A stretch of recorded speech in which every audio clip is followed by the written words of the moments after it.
ఇప్పుడు నేరుగా హాయిగా ఆనందంగా అమ్మవారు నవరాత్రుల రూపంలో గౌరీదేవిని అన్నపూర్ణాదేవి రూపంలో స్తోత్రం చేసుకున్నాం. నిత్యానందకరి వరా అభయకరి సౌందర్య రత్నాకరి నిర్ధూతాఖిల ఘోర పాపమకరి ప్రత్యక్ష మాహేశ్వరి ప్రళయాచల వంశ పావనకరీ కాశీపురాధీశ్వరి భిక్షాం దేహి కృపావలంబనకరి మాత అన్నపూర్ణేశ్వరి.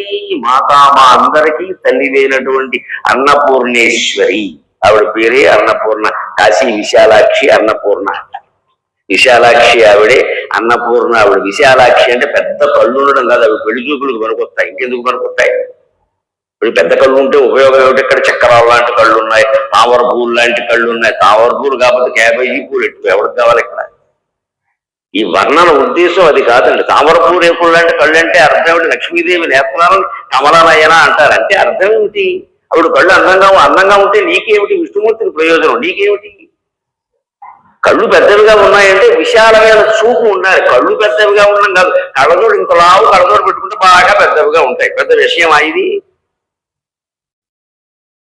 చూపు బాగుండాలి. చూపు అంటే విశాలం. విశాలాక్షి అంటే కళ్ళు పెద్దలు కాదు, ఆవిడ దృష్టి విశాలం.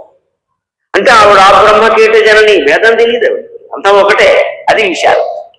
కళ్ళు పెద్దవంటే విశాలత్వం. చూపు పెద్ద చూస్తే మన భావాలు విశాలం చేసుకోవాలి కానీ ఊరిగా నాకు కళ్ళు పెద్దగా ముక్కు కోటేరు ముక్కుగా ఉంటుంది, అయితే వేలంపాడు పెట్టుకు ₹1 వస్తాయి.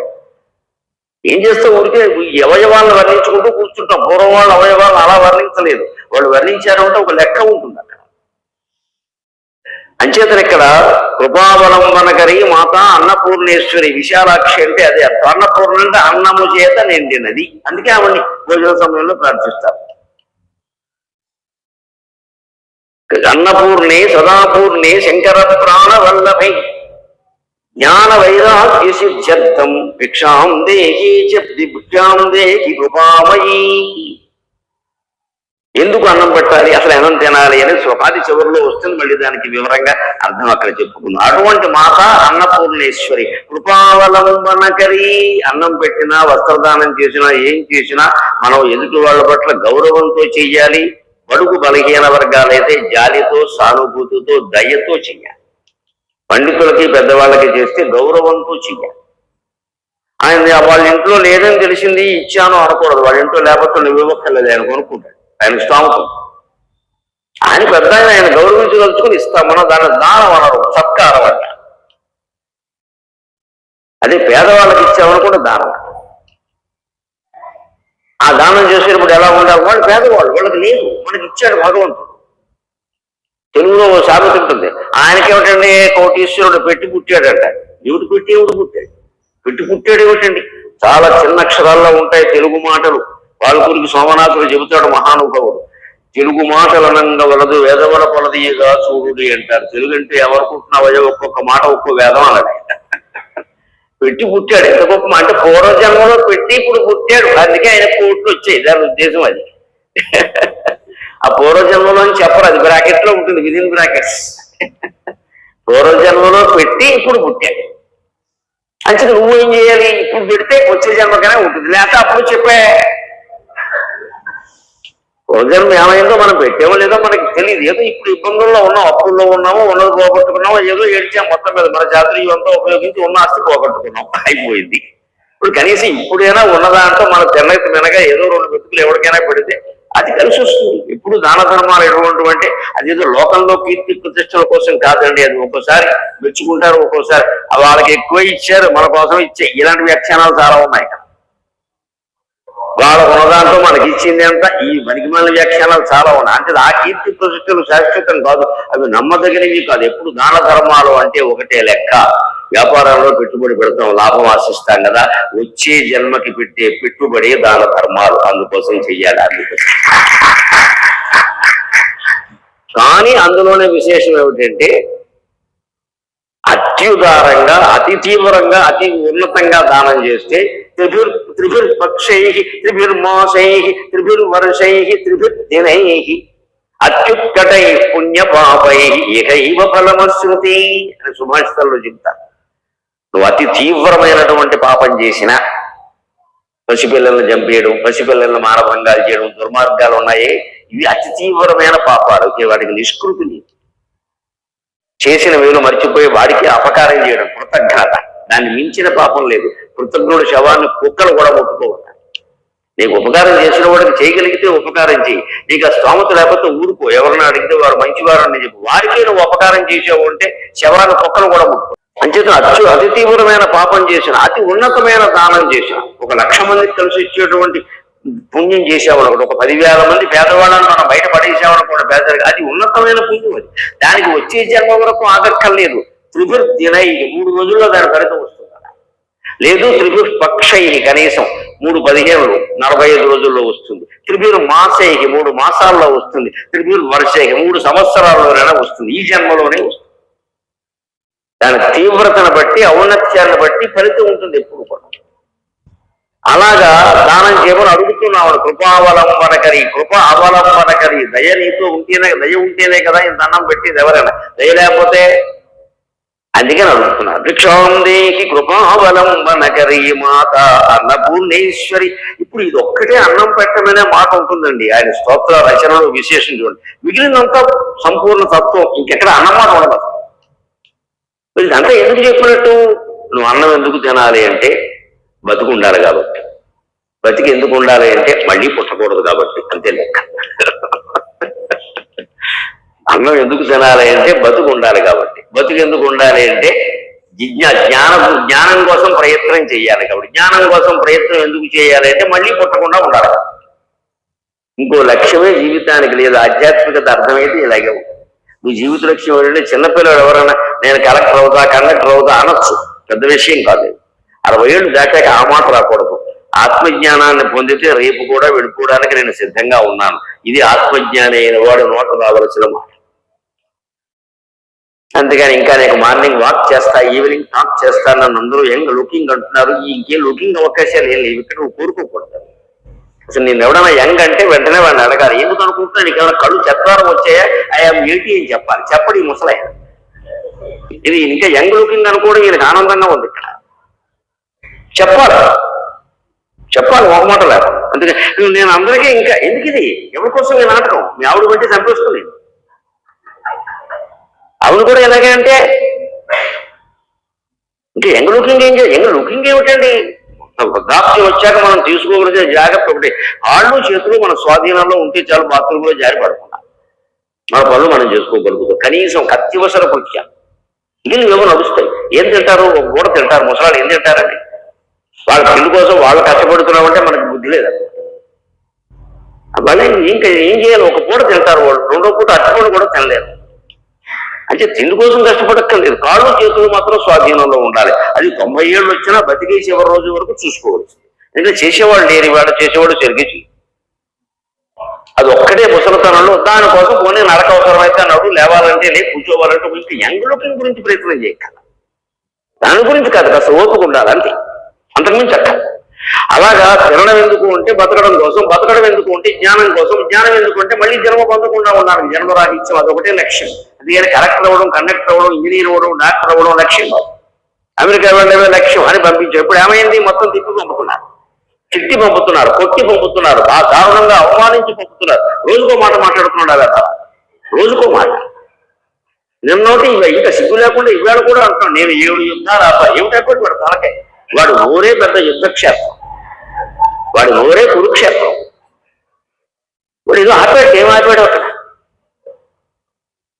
ఒక రష్యా విమానాలు కూల్చేయని చెప్పాడు. ఇవాళ కూడా యుద్ధ విమానాలు కూల్చేయమని వాడు ఛాన్సెస్ తోటి ఏమిటండి? కలియుగం అంటే ఇదే. ఇలా ఉంటాయని వ్యాసుడు ఎప్పుడో చెప్పాడు. వీళ్ళు కలియుగంలో ఇలాగే ఉంటాయి. మంచి చేసేవాడికి అపకారం జరుగుతుంది, చెడు చేసేవాడికి ఉపకారం జరుగుతుంది, భరించాలి.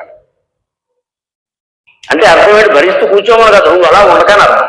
నువ్వు అలా ఉండకు, నేను చూస్తూ కూర్చోమని కాదు. చూస్తూ కూర్చుంటే చెప్పడం ఎందుకు? మనం చూస్తూ కూర్చోకూడదు. కలియుగం ఇలా ఉంటుంది. నువ్వు అలా ఉండకు. కలియుగంలో అందరూ అబద్ధాలు ఆడతారంటే అయితే నువ్వు ఆడతావా? నువ్వు ఆడకు. అది విషయం.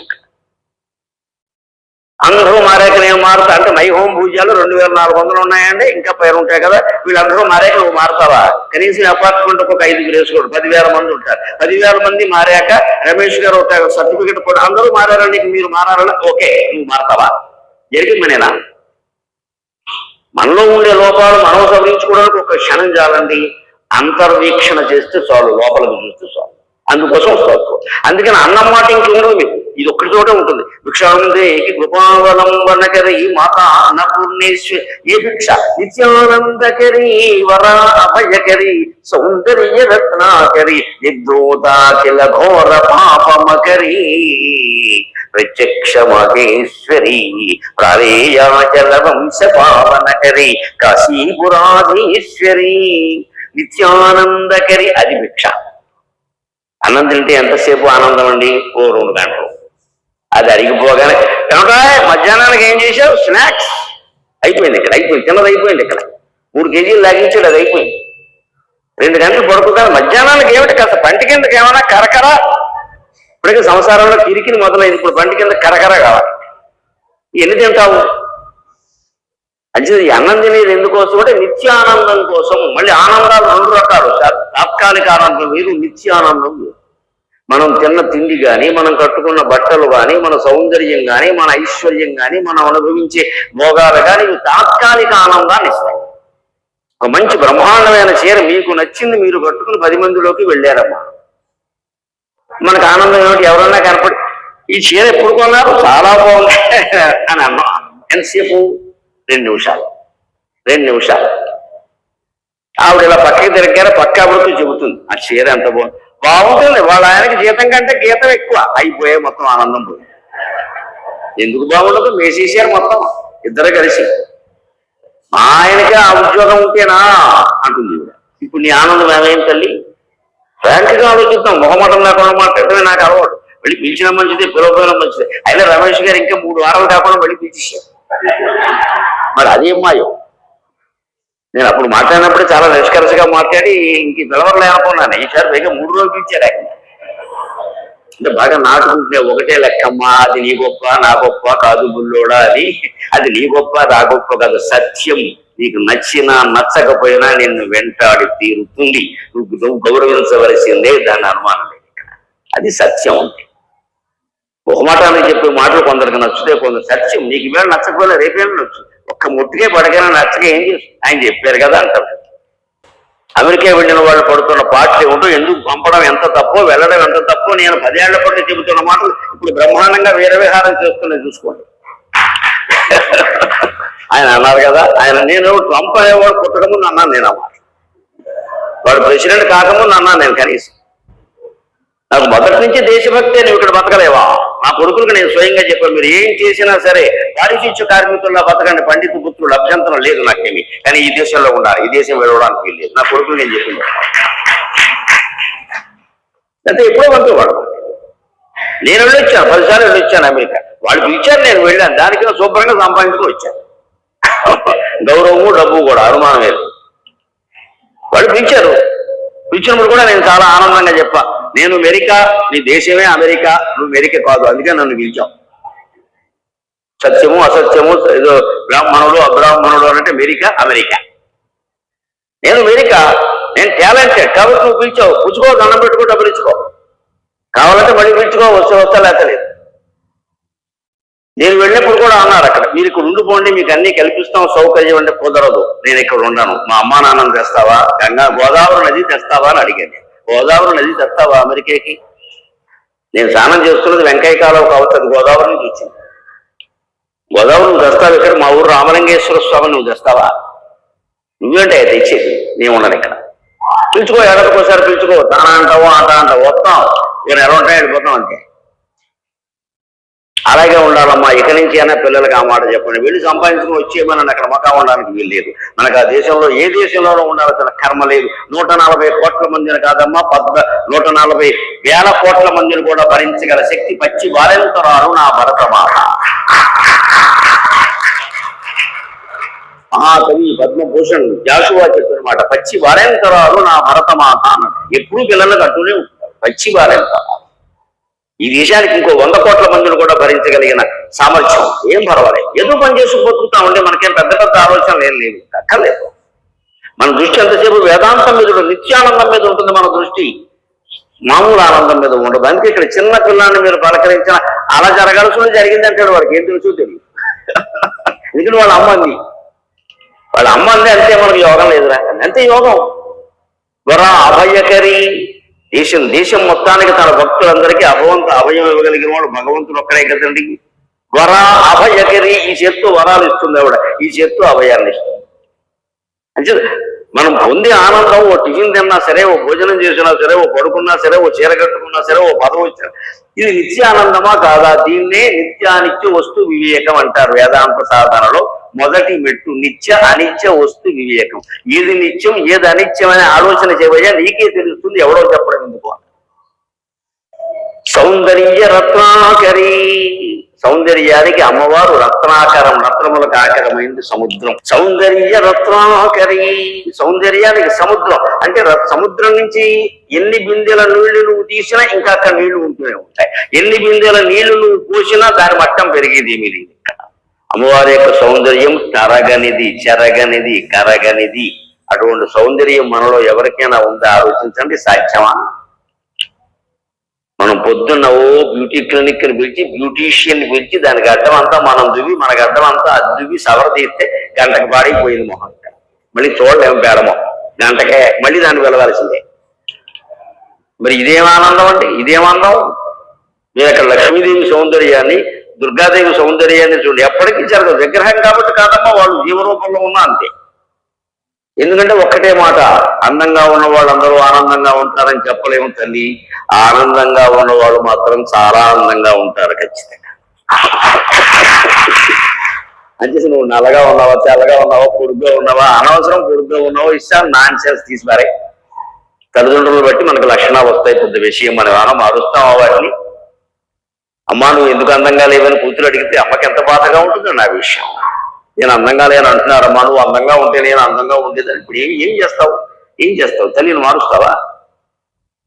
ఇదే భారతీయ తత్వం. ప్లాస్టిక్ సర్జరీ చేయించుకోవడం భారతీయ తత్వంగా, దాని వేరే ప్లాస్టిక్ సర్జరీ, దానికి తెలుగులో మాట లేదు, చేయదు. ఇక్కడ ఉన్నది ఉన్నట్టు అంగీకరించడమే భారతీయత. ఉన్నదాన్ని ప్రతిదాన్ని మార్చేసి ప్రపంచాన్ని పరిమార్చడమే పాశ్చాత్య నాగరికత. ఏది కావాలో మీరే తెలుసుకోండి. ఉన్నది ఉన్నట్టు అంగీకరించు. నువ్వేం మార్చకదా, నువ్వు మారు. దానికి అనుగుణంగా దాన్ని మార్చదు, నువ్వు మారు. యవ్వనం వచ్చింది, నువ్వు మారు. వార్ధక్యం వచ్చింది, నువ్వు మారు. వార్ధక్యానికి అనుగుణంగా వార్ధక్యాన్ని మార్చి యవ్వనం చేద్దామని చూడద్దు. ఎంత చేసినా విసుగొస్తుంది. ఎంతకాలం అనుభవిస్తావు ఈ భోగాలు? విసుగు రాదా? ఈ విరతియ లేని జీవితము వికసమై కనిపించదా ప్రభు అంటాడు వరుణశ్రీ గారు, జంజాల పాపశాస్త్రి గారు అమర్ఖయ్యాం అనేటువంటి రచనలు. వైరాగ్యం అనేది లేకపోతే జీవితం విసుగొస్తుందండి. ఎంతకాలం భరిస్తాను దీన్ని? సుఖమైనా సరే విసుగొస్తుంది. అది సౌందర్య రత్నాకరి. అమ్మవారు లాంటి సౌందర్యాన్ని మనం పొందాలి అంటే తర్వాత శ్లోకంలో చెబుతారు ఆవిడ ఆభరణాలు ఏమంటే ఉంటాయి. ఆభరణాల వల్ల అందం రాదు. గంగిరెత్తు కూడా ఉంటాయి 100 ఆభరణాలు, 100 పట్టు చీరలు. ఏముంటుంది? ఎద్దే దానికి రాదు. మన మనస్సులో ఆనందం ఉందా? మనస్సులో ఆనందం ఉండాలంటే ఒకటే లెక్క, ఆనందము ఇంటూ కోరిక. కోరికలు ఉన్న చోట ఆనందం ఉండదు, ఆనందం ఉన్న చోట కోరికలు ఉండవు. ఆనందం కావాలంటే కోరికలు ఉండదు, కోరిక ఉందంటే ఆనందం. కోరికలు తగ్గించుకోవాలి. మనం ఒక్కసారి త్రివిక్రమస్వామిని చూసాము అంటే అక్కడికి వెళ్ళి కోరవలసింది ఏమిటి? ఏ కోరిక లేకుండా చేయమని కోరాలి. సంతాన లక్ష్మిని ఆరాధించడం అనేది సంతానం కలగడానికి కాదమ్మా, ఉన్న సంతానం మనకి, మన కుటుంబానికి, మన దేశానికి ఉపయోగపడేలా చేయమని కోరండి. ఆవిడ మిమ్మల్ని అనుగ్రహిస్తుంది, ఆవిడ మిమ్మల్ని అనుగ్రహిస్తుంది. సంతాన లక్ష్మి పూజలో ఈవేళ పాల్గొన్న వాళ్ళందరూ సంతానం లేని వాళ్ళు కాదు కదా, ఉన్నవాళ్ళు కూడా పాల్గొనాలి. ఎందుకు పాల్గొనాలి? మనం కూడా మన సంతానం మనకే కాదు దేశానికి ఉపయోగపడాలి. లేని దాని గురికే మనకి మా అబ్బాయిలు ఇద్దరు సెటిల్ అయ్యారండి, ఎక్కడ అమెరికాలో ఒకడు, ఆస్ట్రేలియాలో ఒకడు. ఇక్కడ ఏమైనా జరిగితే వాడు ఒక్కడా? ఏమిటి సెటిల్ ఇది? అది ఏ రకంగా settlement? Financial settlement is not at all settlement my friends. Settlement అంటే జీవితంలో ఏంటంటే నీకు సుఖం వచ్చినా దుఃఖం వచ్చినా తట్టుకునే స్థితిలో నువ్వు ఉన్నావా, that is called settlement. That is called settlement. అది సాధించాలి, అది సాధించాలి. ఇంకా నాకేం జరిగినా పర్వాలేదు, నేను సెటిల్ అయ్యాను, అది సెటిల్. డబ్బుని సెటిల్ ఎవరు పెట్టండి? డబ్బు శాశ్వతమా? డబ్బు ఎంత ఉన్నా సరిపోదు బయట. ఇక్కడ 60 ఏళ్ళు వయస్సు ఉన్న వాళ్ళందరూ ఆలోచించండి. మీకు 10 ఏళ్ళు ఉన్నప్పుడు బంగారం రేట్ ఎంత, ఇప్పుడు రేట్ ఎంత? సెటిల్మెంట్కి అర్థం ఏమిటి? బంగారం కాసు 20 రూపాయలు 30 రూపాయలు ఉండవు నాకే తెలుసు. బాగా చిన్నతనంలో 20, 30 అంటే అప్పట్లో విచిత్రంగా చూసి. ఎందుకంటే ప్రభుత్వ ఉద్యోగ జీతం 100 రూపాయలు ఉండేది, 100 రూపాయలు నెలకి. అప్పుడు 20 రూపాయలు కాసు అంటే విచిత్రంగా ఉండేది. మా అమ్మాయికి 10 కాసులు పెట్టామని గర్వంగా చెప్పుకోవాలి. ఇప్పుడు కాసు ఎక్కడమ్మా? తులం బంగారం 1,16,000కి చేరుకుంది. ఏం పెట్టుకుంటారు ఇక్కడ అంటే ఫైనాన్షియల్ సెటిల్మెంట్ ఎప్పుడు సెటిల్మెంట్ కాదు, అది నిత్యం మారిపోతుంది. కానీ ఈ ఆర్థికమైన ఒడిదుడుకులు ఎలా ఉన్నా తట్టుకోవడం అంటే అసలు నాకు ఉన్న బంగారం కాదు కొత్త బంగారం ఎందుకు పని లేక, ఇది సెటిల్మెంట్ ఖచ్చితంగా. ఎప్పుడు సుఖంగా ఉంటావు, ఎప్పుడు ఆనందం. ఇది నీ చేతిలో ఉంది. నువ్వు ఆర్థికంగా సెటిల్ అవ్వడం నీ చేతుల్లో లేదు. చుట్టూ పరిస్థితులు కూడా కలిసి రావాలి. నీ ఆదాయం పెరగాలి, ఖర్చులు తగ్గాలి, చాలా కలిసి రావాలి. కానీ నాకు అక్కర్లేదు అని కూడా నీ చేతుల్లో ఉంది. ఒక్క క్షణంలో నువ్వు సెటిల్ అయిపోవచ్చు, అనుమానం లేదు. నాకు అక్కర్లేదు, ఇంకా నా జోలికి రాకండి, అయిపోయింది, వెంటనే సెటిల్ అవ్వచ్చు. మరి 80 ఏళ్ళ వాడికి కూడా ఆలోచన రాదే, ఇంకేదో చేసేద్దాం. ఎందుకంటే 10 మందిలో గౌరవం కోసం కొందరు సంపాదిస్తారు. కాలక్షేపం కోసం ఉద్యోగాలు చేస్తారా? బుద్ధి లేదు. కాలక్షేపం కోసం భగవద్గీత చదువుకు, కాలక్షేపం కోసం శంకర సాహిత్యం చదువుకు, కాలక్షేపం కోసం రామానుజుల సాహిత్యం చదువుకు. అందుకని కాలక్షేపం కోసం ఉద్యోగం చేయడం ఏంటే? ఇంకా డబ్బు సంపాదించాలా? కాలక్షేపం కోసం చేయవలసిన పనులు ఎన్నో. కాలక్షేపం వచ్చిన టైం పాస్, పొరపాటు కోసం చెబుతున్నారని కాలక్షేపం అంటే టైం పాస్ కాదు. కాలహ అంటే యముడు, క్షేపం అంటే వాడిని పక్కకు దూసేయడం. మృత్యువులు కూడా జయించడానికి కాలక్షేపం అంటారు. అది కాలక్షేపం. ఆ కాలక్షేపం పురాణ కాలక్షేపం వల్ల జరుగుతుంది, భగవద్గీత కాలక్షేపం వల్ల జరుగుతుంది. ఊరి టైం పాస్ వల్ల జరగదు. బఠానీ తింటే జరగదు టైం పాస్. బఠానీ ఎందుకు జరగాలి? మృత్యువులు పక్కకి గంట కలగాలని, మృత్యు వచ్చినా నాకేం పర్వాలేదు. నిర్ధూత అఖిల ఘోర పాపమకరీ. ఇక్కడ కూడా నేను ఒక మాట చెప్పాలి. మకరం అంటే మొసలి. పూర్వజన్మల నుంచి వస్తున్న రకరకాల పాపాలన్నీ మనల్ని మొసలిలా పట్టుకుంటాయి. మొసలు పట్టుకుంటే విడిచిపెట్టదు. గజేంద్ర మోక్షణం చదివిన వాళ్ళకి అందరికీ తెలుసు, గట్టిగా పట్టుకుంటుంది. అంత పెద్ద గజేంద్రుడిని పట్టుకోగలిగింది మొసలి. ఎందుకని? నీటిలో ఉన్న మొసలి దిక్కి నీళ్ళు కూర్చును, బయట కుక్క చేత భంగపడును, స్తన బలిమి కాని తన బలిమి కాదయా విశ్వదాభిరామ వినురవేమ అన్నాడు వేమన్న మహాకవి, మహాయోగి. ఎంత చక్కగా చెప్పాడు. ఈ మొసలి బలం ఉంది, అది నీటిలో ఉంది కాబట్టి బలమయ్యా. దాన్ని చంపాలంటే ఏం చేయాలంటే అత్యధికమైన బలం ఉపయోగించి ఒక్కసారిగా మొసలిని బయటికి లాగి గట్టు మీదకి విసిరేయాలి. అది నిర్ధూత అమ్మవారు చేస్తున్నారు. నిర్ధూత అంటే పారద్రోలబడిన, విడిచివేయబడిన, విసిరివేయబడిన ఈ అర్థాలు వస్తాయి. మన పాపాలనే మొసలని ఆవిడ చేస్తుందంటే ఖండించదు. ఖండిస్తే అది మళ్ళీ ప్లాస్టిక్ సర్జరీ చేసుకుంటుంది. ఇక్కడ ఇలా పట్టుకుని బలంగా మా భక్తుడిని బాధిస్తావా నువ్వు, జన్మలు బట్టి ఎలా ఉంటావో నేను చూస్తా, అలాగే గట్టు మీద బారేస్తుంది. గట్టు మీద పెడితే మొసలి ప్రాణం ఒక దెబ్బలో పోతుంది. దాని ఊపిరాడదు ఇంకా. అది నీటిలోనే ఉంటుంది, బయట ఉండలేదు. చేప అంటే మొసలే అంతే. సాగు విషయంలో చేపకి మొసలికి తేడా ఏం లేదు. ఇది చిన్నది, అది పెద్దది, కానీ తేడా ఏం లేదు. ఇక్కడ ఒకటే. అందుకని మన పాపాలు మొసళ్ళు అయితే అఖిల ఘోర పాపమకిరి, అన్ని పాపాలని ఘోర, ఎన్ని ఘోరమైన పాపాలైనా సరే. ఎందుకంటే పాపం అనే దాంట్లో 4 రకాలు ఉంటాయి. ఒకటి పొరపాటు, 2 తప్పు, అంతకంటే పెద్దది. పొరపాటు, తప్పు, నేరం, ఘోరం, 4ది. ఇంగ్లీష్లో కూడా పొరపాటు అంటే మిస్టేక్ అంటారు, తప్పు అంటే రాంగ్ అంటారు, నేరం అంటే క్రైమ్ అంటారు, ఘోరం అంటే ఇంకేదో అంటారు. ఇక్కడ దీంట్లో స్టేజెస్ ఉన్నాయి. ఏదైనా పొరపాటు పర్వాలేదు. ఇందాక మనం ఏదో దేశీ అది చిన్న పొరపాటు, అది సరి చేసుకోవచ్చు. తప్పు ఏదో ఓసారి చేస్తాం, 2 సార్లు చేస్తాం, అప్పటికి తెలుసుకుంటాం, సరే. నేరం, ఘోరం అంటే ఎన్నిసార్లు చేసినా తెలుసుకోకుండా మళ్ళీ అవే తప్పులు, అదే అక్రమ సంబంధాలు, అదే అక్రమ సంపాదనలు, అదే రకమైన దోపిడీలు కొనసాగిస్తూ ఉంటారే వాళ్ళు ఘోరస్తులు, నేరస్తులు. అటువంటి వాళ్ళు కూడా నిజంగా ఎప్పుడైనా 90 ఏళ్ల వయస్సులోనైనా పశ్చాత్తాపడి ఈ నవరాత్రుల్లో అమ్మవారి పూజా మందిరంలోకి వెళ్ళి, అమ్మా బతుకంతా ఇలా చచ్చానమ్మా, వచ్చే జన్మ అంటే భయంగా ఉందమ్మా, ఏమవుతుందో అని భగవంతుడు కాళ్ళు పట్టుకుంటే క్షమించడానికి అమ్మవారి సిద్ధంగా ఉందమ్మా. అది అమ్మవారి యొక్క కరుణ, అది అమ్మవారి యొక్క కరుణ. ఇంకా మనం దేనికి భయపడాలి? అంత ఘోర పాపాలను కూడా ఆవిడ పోగొడుతూ, అంత ఘోర పాపాలు మనం ఏం చేసామండి? నిజానికి మనం గుర్తున్నంత వరకు ఏం చేయాలి? పూర్వజన్మలో ఏదైనా ఉంటే అది శంకరాచార్యకి తెలియాలి, మనకి తెలియదు. వదిలే తెలియని దాని గురించి మనం ఎందుకు ఆలోచించడం? ఇది తెలిసి ఈ జన్మలో అంత ఘోరమైన పాపాలు మనం ఏం చేయాలి? అంత ఘోరాలు పాపాలు చేసిన వాళ్ళు ప్రవచనానికి కూడా రారు, వాళ్ళ బిజినెస్ లో వాళ్ళు ఉంటారు. వచ్చారు అంటే కాస్త మనం పుణ్యాత్మం లేదా పుణ్యం కోసం తాపత్రయపడుతున్నాం అన్న భావన ఉన్నవాళ్ళే వస్తారు. లేని వాడిని టైం పాస్ ఏంటి, ఆయన ఎంత ఏమొస్తుంది ఇప్పుడు ఏదో అంటాడు. ఏదో వచ్చేది ప్రతిదానికి రాదా, కడుపుని ఎప్పొస్తుంది, కూర్చో, ఏదో రావాలి ప్రతిదానికి. ఇక్కడ జ్ఞానం అంటే అంటాడు వాడు. జ్ఞానం ఉంటే కదా ఇది జ్ఞానం అంటే. అందుకే అన్ని రకాల పాపాలని విసిరిస్తుంది ఆవిడ, ముసలను విసిరేస్తుంది. దీన్నే కొన్ని పుస్తకాల్లో నిర్ధూతాకిల ఘోర పావనకరి అని, అంటే ఘోరాలని విసిరేయడమే కాదు మళ్ళీ పావనం చేస్తుంది మనిషిని చిత్తశుద్ధి ద్వారా. అది కూడా పాఠాంతరమే, కానీ వ్యాకరణం ప్రకారం, సమాసం ప్రకారం, శంకరాచార్య శైలి ప్రకారం పాపమకరి అనేది సరైన పాఠం నా దృష్టిలో. నిర్ధూతాకిల ఘోర పాపమకరి ప్రత్యక్ష మాహేశ్వరి. ఈ దసరా రోజుల్లో ప్రత్యేకంగా మాహేశ్వరీ దేవి మనకి ప్రత్యక్షం అవుతోంది అక్కడ అలంకారాల రూపంలో. ఒకరోజు సరస్వతిగా, ఒకరోజు లక్ష్మీదేవిగా, ఒకరోజు విజయలక్ష్మిగా, ఒకరోజు రాజరాజేశ్వరిగా, ఒకరోజు మహిషాసుర మర్దనిగా, రకరకాలుగా మనకి ప్రత్యక్షం అవుతుంది. ఈ ప్రత్యక్షాన్ని విగ్రహ రూపంలో కాకుండా మనలాగే మనిషిని చూసినట్టే మనం చూడగల. అందుకోసం ప్రయత్నం చేయాలి.